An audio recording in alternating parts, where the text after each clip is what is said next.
2014 కంటే ముందటి పరిస్థితులు వస్తూ ఉన్నాయి. ఆ విధంగా ఎందుకు జరుగుతూ ఉంది? ఇది ఎవరి అసమర్థత? కాంగ్రెస్ ప్రభుత్వం యొక్క అసమర్థత కాదా? ఈ కాంగ్రెస్ కాటేయడం కాదా? నేను ఒక్కటే మాట మిమ్మల్ని కోరుతా ఉన్నా, ప్రజలకు నేను అడుగుతా ఉన్నా. పేదలు గుడిసెలు వేసుకుంటారు, ప్రభుత్వ జాగాలలో పాపం తెలిసి తెలియక కొన్ని వేసుకుంటారు. బీఆర్ఎస్ గవర్నమెంట్లో హైదరాబాద్తో సహా వరంగల్తో సహా అనేక పట్టణాలలో అనేక ప్రాంతాలలో రాష్ట్ర వ్యాప్తంగా లక్షలాది మందికి మేము పట్టాలు ఇచ్చినాం. బుల్డోజర్లు పెట్టి జేసీబీలు పెట్టి మేము చెరువులలో పూడికెళ్ళి తీస్తే వీళ్ళేమో హైడ్రా అని మన బొందా అని పెట్టి పేదల ఇండ్లు కూడా కొడతా ఉన్నారు. ఆనాడు చెరువు పూడికెళ్ళి తీసిన బుల్డోజర్లు ఇలా పేదల ఇండ్లు కూడా కొడతా ఉన్నాయి. ఇవన్నీ మనం చూస్తూ ఉన్నాం. చూసి మౌనంగా ఉందామా, కొట్లాడదామా, ఏం చేద్దాం అనేది మనం ఆలోచించే సమయం వచ్చింది. దేశాన్ని నంబర్ 1 స్థాయిలో నిలబెడితే ఇవాళ 14వ స్థాయికి 15వ స్థాయికి తీసుకొని పోయినారు. నా కళ్ళ ముందన్న గిట్ల జరుగుతుంది, ఇంత మాయల్యమే అవుతుంది, ఇంత మోసం చేస్తారని నేను కూడా అనుకోలే. ఇలా చాలా బాధ కలుగుతూ ఉంది, చాలా దుఃఖం కలుగుతూ ఉంది. ఇంకా ముందరికి పోవాల్సిన తెలంగాణ ఇలా వెనుకకి అయిపోతున్నా ఉన్నది. మళ్ళా ఇలా వీళ్ళు కేసీఆర్ ఆనవాళ్ళు లేకుండా చేస్తాం, కేసీఆర్ ముచ్చట లేకుండా చేస్తారా? ఇవాళ మనం కూడా సభ పెట్టుకుంటే ఎన్ని అడ్డంకులు దానికి. ప్రైవేట్ స్కూళ్ళు బస్సులు ఇస్తే వాళ్ళకు నోటీసులు ఇవ్వడం, అడుగడుగున ఆర్టీఏ అధికారులను పెట్టి పోలీసులను పెట్టి ట్రాఫిక్లు జామ్ చేయడం. ఇప్పుడు కూడా సభకు రావాల్సిన వాళ్ళు 1,50,000 మంది బయటనే ఆగిపోయింది. ఇటు హనుమకొండ దిక్కు, అటు హుజరాబాద్ దిక్కు, ఇటు సిద్దిపేట దిక్కు 3 రోడ్ల మీద కూడా జాముల్ని. నేను అడిగిన నాయకులు ఏందే అంటే ఇబ్బంది అవుతుంది సార్, రానిత్తలేరు, మధ్యలో ఇబ్బందులు కలిగిస్తున్నారు, కొన్ని లారీలు తెచ్చి అడ్డం పెట్టాను పనికిమాలని అని చెప్పి జామ్ అయిపోయి అక్కడనే ఆగిపోయింది. నేను అన్న ఇంకో అర్ధగంట ఆగి మాట్లాడదామంటే మా వాళ్ళంతా ఉండి లేదు మనోళ్ళు దూరం పోవాలి, ఇక రానోళ్ళు ఎట్లా అందరూ మనం మాట్లాడి సభ ముగించాలని చెప్తే నేను వేదిక మీదకి వచ్చిన. ఇన్ని అడ్డంకులు ఇంత కడుపు ఆపుతారా? బీఆర్ఎస్ సభలను ఆపుతారా? ఈ ప్రపంచనాన్ని ఎవడాపుతాడు? ఆగబడితే ఆగుతుందా? నేను ఒక్క మాట పోలీసు మిత్రులకు మనవి చేస్తా ఉన్నా. ప్రజాస్వామ్యంలో ప్రజలకు అడిగే హక్కు ఉంటుంది, తప్పకుండా అడుగుతారు ప్రజలు. ఈ అడిగే హక్కును సోషల్ మీడియాలో బీఆర్ఎస్కు సోషల్ మీడియా వారియర్స్ ఉన్నారు, వాళ్ళు బ్రహ్మాండంగా పనిచేస్తున్నారు, ఖచ్చితంగా అడుగుతున్నారు ప్రజల తరఫున. ఇంత అన్యాయం జరుగుతుంటే చూడలేక సోషల్ మీడియాలో పనిచేసే తెలంగాణ బిడ్డలు ఇది ఏమన్యాయమే ఎట్లా అని చెప్పి ప్రభుత్వాన్ని ప్రశ్నిస్తూ ఉన్నారు, ప్రజలకు మద్దతుగా నిలబడతా ఉన్నారు. వాళ్ళ మీద కేసులు, వాళ్ళని పట్టుకపోవడు. పోలీస్ సోదరులను నేను అడుగుతా ఉన్నా, మీరెందుకు దునుకులాడుతుండ్రే? మీకేమక్కడ వచ్చింది? మీకు ఒక్కటి చెప్తున్నా నేను, గ్యారంటీగా పోలీసు మిత్రులారా, ఇవాళ పోయి రాత్రి మీ డైరీలలో రాసుకోండి, మీ డైరీలలో రాసి పెట్టుకోండి. 100కు 100% ఇవాళ తెలంగాణ చెలరేగిన పరిస్థితికి మళ్ళా వచ్చేది బీఆర్ఎస్ గవర్నమెంటే. అది ఎవరు కూడా ఆపలేడు, అది ఎవరి తరం కాదు, ఎవరి వశం కాదు. మీకు తెలియదా? మీరు పోలీసు ఉద్యోగాలు చేస్తున్నారు, మీరు చదువుకోలేదా? అంటే కేసీఆర్ మాట్లాడుతున్నాడు, ఏం మాట్లాడుతుండో ఆయనకు అర్థమైతలేదు. తెలంగాణకు కాంగ్రెస్ పార్టీ విలన్ అంట. ఏమన్నా కేసీఆర్ అర్థం ఉండి మాట్లాడుతున్నావా? ఇవాళ కేసీఆర్ తెలంగాణ సోనియా గాంధీ ఇచ్చిన తర్వాత 14 మంది నీ కుటుంబ సభ్యులు పోయి సోనియా గాంధీ కాళ్ళు మొక్కి, నువ్వు సోనియా గాంధీ తెలంగాణ దేవతవమ్మ, నువ్వు లేకుంటే తెలంగాణ రాకుండే అని చెప్పి, తర్వాత నిండు అసెంబ్లీలో నేను కూడా ఎమ్మెల్యేగా ఉన్నా, ఆయన ముఖ్యమంత్రి అయ్యి మోసం మాటలతోని దళితుని ముఖ్యమంత్రి చేస్తా 400 కాదు 10,000 అబద్ధాలు ఆడిండు. కానీ తర్వాత అసెంబ్లీలో కూడా ఒక మాట అన్నాడు ఫస్ట్ డే రోజు. నేను ఒకటి చెప్తున్నా, చరిత్రలో ఎవరు నమ్మినా నమ్మకపోయినా సోనియా గాంధీ తెలంగాణ దేవత, ఆమె లేకుంటే ఎప్పటికి కూడా తెలంగాణ రాదు. ఇవాళ హైదరాబాద్తో కూడా తెలంగాణ ఇచ్చింది అని చెప్పి అలాంటి మాట్లాడిన మారు కేసీఆర్ గారు నీ ఇలా ఏ ముఖం పెట్టుకొని నీది నోరియా డ్రైనేజ్ మోరీ నా కేసీఆర్ కాంగ్రెస్ విలన్ అంటావా తెలంగాణ ఇచ్చిన కాంగ్రెస్ పార్టీని తిడతావా నువ్వు ఏమన్నా అన్నం తింటోనికి సోయి ఉండాలి తెలంగాణ ఇచ్చినావు 10 ఏళ్ళ 10 లక్షల కోట్లు సంపాదించుకున్నావు సగం మంది జైళ్ళలో ఉన్నారు సగం మంది అమెరికాలో ఉన్నారు ఎవడెక్కడ దాచుకున్నాడో తెలియడు వీళ్ళందరినీ పట్టుకోవాలంటే ఇంకా 4 ఏళ్ళు పడుతుంది మాకు మొత్తం దోసుక తిన్నారు కేసీఆర్కి ఒకటే చెప్తున్నా నీకు నువ్వు నిండా పెట్టిన వరంగల్ మీటింగ్ చూసినావు నిండా ఈడ మీ అందరం కూర్చున్నాం నేను ఉత్తమ్ కుమార్ రెడ్డి గారు రాజగోపాల్ రెడ్డి గారు రఘువీరం మీ అందరం అనుకుంటే ఇలా సగం దీంతో డబల్ మీటింగ్ పెడతావు వారం రోజులు టైం డబల్ మీటింగ్ పెడతాము ఒక్కొక్క ఎంపీ 6 లక్షలతో గెలిచిండు ఒక్కొక్క ఎమ్మెల్యే 1 లక్ష మెజార్టీతో గెలిచిండు నువ్వు మీటింగ్లు కాదు 10 ఏళ్ళు ఏం చేసినావు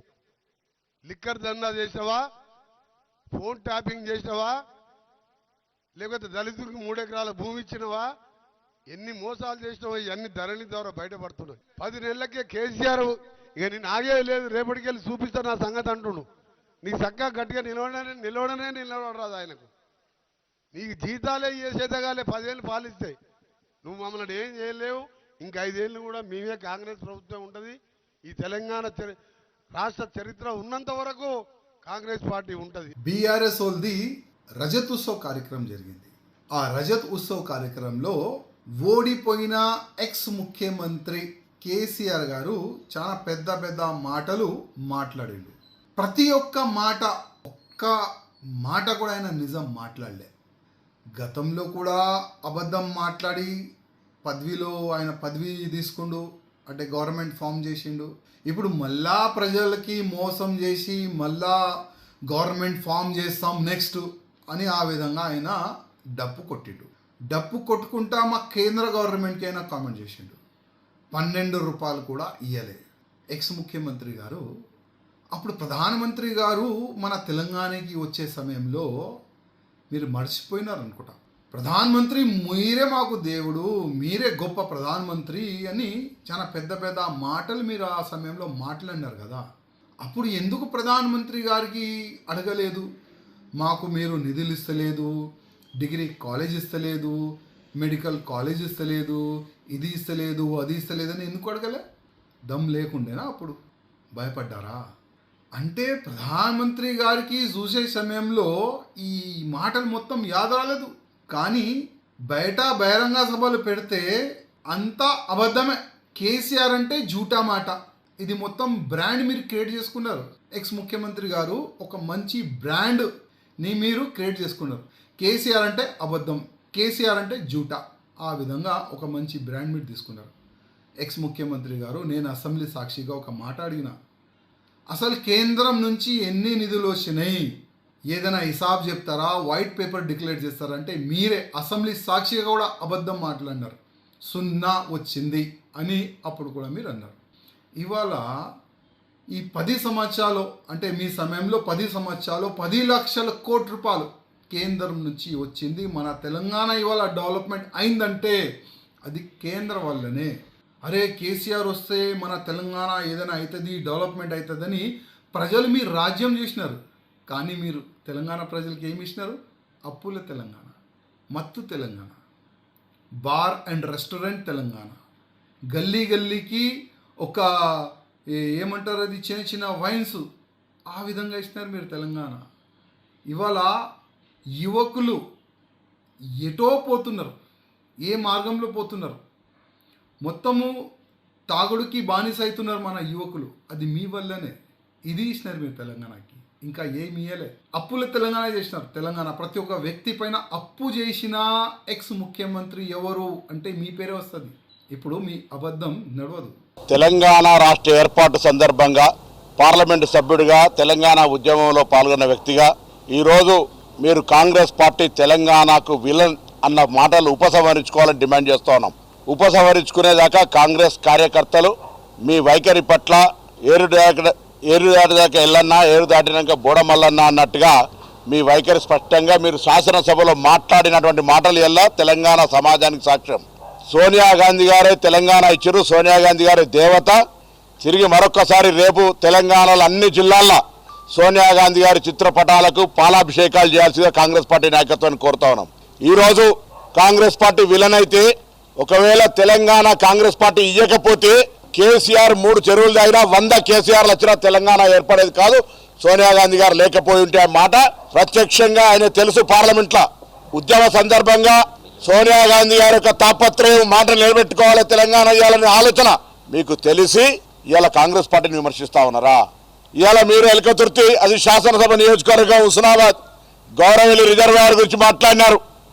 2007లో ఫౌండేషన్ వేస్తే 2014 ముఖ్యమంత్రిగా వచ్చి కుర్చేసుకొని కడతా అన్నారు. అప్పటికే టన్నెల్ పని అయిపోయింది, కంప్లీట్ బండ్ పని అయిపోయింది.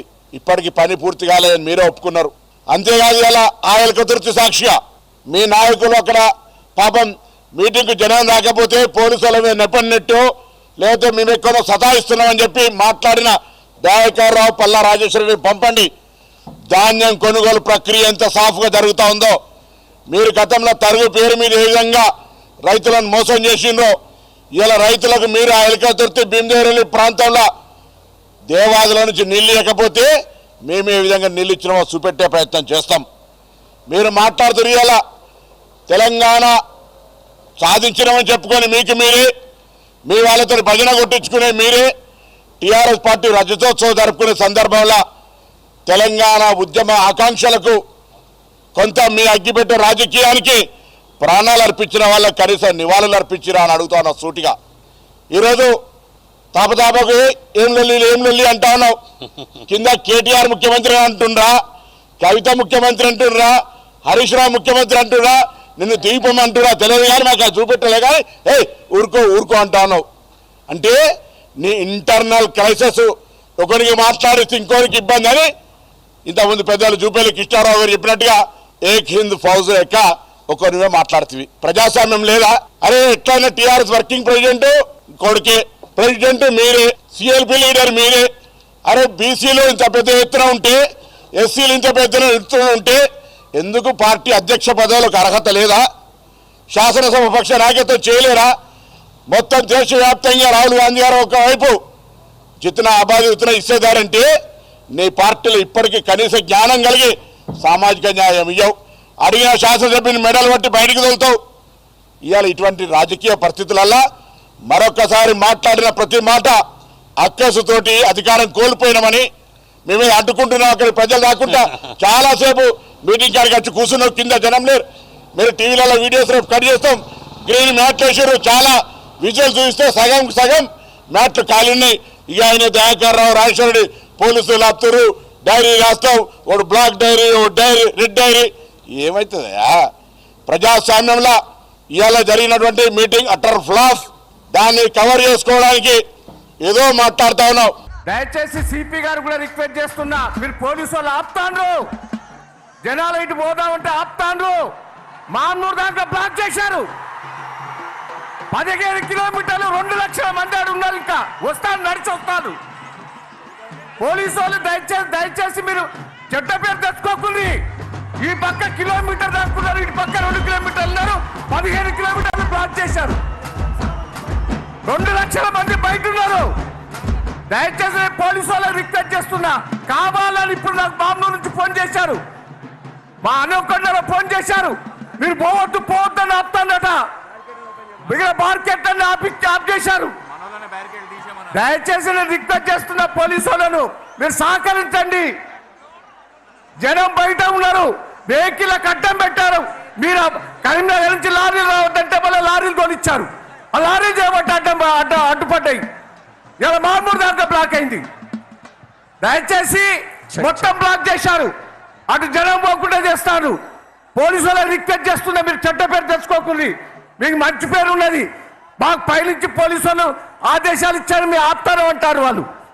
ఇప్పటికైనా రిక్వెస్ట్ చేస్తున్నా, ఇది సభ, తెలంగాణ సభ, ఇది 25 సంవత్సరాల ఉత్సవాల సభ. ఆపితే ఇంతకంటే ఎక్కువ లేస్తుంది. కాంగ్రెస్ లో ఉరికించుకొట్టాం. దయచేసి ఈ మీటింగ్ మీరు ఏదో అడ్డుపడతారు కదా, జనం లేరని కాదు. 12 లక్షల మంది ఉన్నారు ఇక్కడ. మొత్తం ఇటు తట్టిండ్రు, అటు తట్టిండ్రు. మీరు కావాలని పోలీసు వాళ్ళు చేపట్టే ఆడ ఇబ్బంది అవుతుంది. అధికారం పోయిందన్నటువంటి అక్కసు దాన్ని వెళ్ళగక్కుతూ ఎవడైనా రజతోత్సవ సభ జరుపుకుంటే వాళ్ళ త్యాగాలు, వాళ్ళ విజయాలు, లేదా రేపటి మా పోరాటం ఇది అది అని చెప్పుకుంటారు. కానీ మరి ఎంతసేపు బాధ అనిపిస్తుంది అని బాధపడుతున్నాడు. ఎవరి కోసం బాధపడుతున్నావయ్యా? కేవలం అధికారం పోయిందనేటువంటి బాధ. అధికారం పోయిన తర్వాత నీ కుటుంబంలో అనేక చీలికలు పేలికలు, అనేక ఆస్తులు అటు ఇటు అవుతున్నాయి, బజార్న పడుతున్నాం అనేటువంటి బాధ తప్ప ప్రజల గురించి నీకు బాధ ఉంటే గత 10 సంవత్సరాలలో నువ్వు ప్రజలకు ఏం ఒరగబెట్టినావని మేము అడుగుతా ఉన్నాం. నీకు నిజంగా ప్రజల మీద ప్రేమ ఉంటే అధికారానికి వచ్చే ముందు ప్రతి పేదవాడికి ఇల్లు ఇస్తా అన్నావు. ఎన్ని ఇల్లు ఇచ్చినావు? ఇందాక మా శ్రీనివాస్ రెడ్డి గారు అన్న చెప్పినట్టుగా 80,000 ఇల్లు ఇస్తే దాంట్లో బిల్లులు ఇవ్వకుంటే మొన్న మా పొంగులేటి శ్రీనివాసరెడ్డి గారి ఆధ్వర్యంలో సీఎం గారి యొక్క ఆదేశం మేరకు బిల్లులు ఇవ్వడం జరిగింది. అదే కాకుండా మరి ఇంటికి ఒక ఉద్యోగం అన్నావు. మేము 10 నెలలలో 12 నెలలలో 59,000 ఉద్యోగాలు ఇచ్చినాం. అనేక మంది నిరుద్యోగులను వాడుకొని నువ్వు అధికారానికి వచ్చి వాళ్ళని అణిచివేస్తే వాళ్ళు చాలామంది ఆనాడు ఆత్మహత్యలు చేసుకున్నారు. అదే కాకుండా సర్పంచ్ల బిల్లులు అబద్ధాలను 10 సార్లు చెప్తే నిజమవుతుందనే భ్రమలలో ఆ కుటుంబం ఉంది. అందుకనే పదే సోషల్ మీడియా తోటి కూడా తప్పుడు వార్తలు రాయించి మరి తప్పుడు ప్రచారం చేస్తున్నారు. కాబట్టి తప్పుడు వెధవలకు తప్పుడు ఎవరైతే ఉంటారో అలాంటి వాళ్ళకి ఖచ్చితంగా కేసులు పెడతాం. ఈరోజు మరి ఏదైతే మా ప్రభుత్వంలో ఇల్లు ఇవ్వడం జరుగుతుంది, ఉద్యోగాలు ఇచ్చినాము, పేదింటి ఆడబిడ్డలు ఎక్కేది ఏంటిది ఎర్ర బస్సు. ఇవాళ మీ బిడ్డ అంటే సరే పెద్ద కార్లలో తిరుగుతుంది, చాలా మరి అనుభవిస్తుంది. ఉద్యమ ఆకాంక్షను వాడుకొని మీ కుటుంబం మీరు అధికారంలోకి వచ్చి 10 ఏళ్ళు దర్జాగా ఉన్నారు. కానీ పేదింటి ఆడబిడ్డలకు బస్సు పెడితే కూడా ఆ బస్సులలో కొంతమంది వీళ్ళ మనుషులను పంపించి కొట్లాటలు చేయించి కొట్టుకునే రకంగా చేసి వీడియోలు చేయించి అంత అక్కసు, ఆ అక్కసునంతా కూడా ఇవాళ కూడా అత్యంత నీచంగా ఆడబిడ్డలు బస్సు వద్దంటున్నారు. ఒక్కొక్క ఆడబిడ్డ ఇవాళ బస్సు వాడుకోవడం మూలంగా మినిమం 3-4 వేల రూపాయలు వాళ్ళకి ఆదా అవుతుంది. ఇవాళ నీళ్ళ గురించి అయ్యా నువ్వు 1000 కోట్లు మింగినవి తప్ప నీళ్ళు ఇయ్యలే. మా సర్వేలో బయటకు వచ్చింది. అధికారులను బెదిరించి అదిరించి ఎమ్మెల్యేల సంతకాలు కూడా తెప్పించుకున్నాం ఆ రోజు ఇస్తున్నట్టుగా.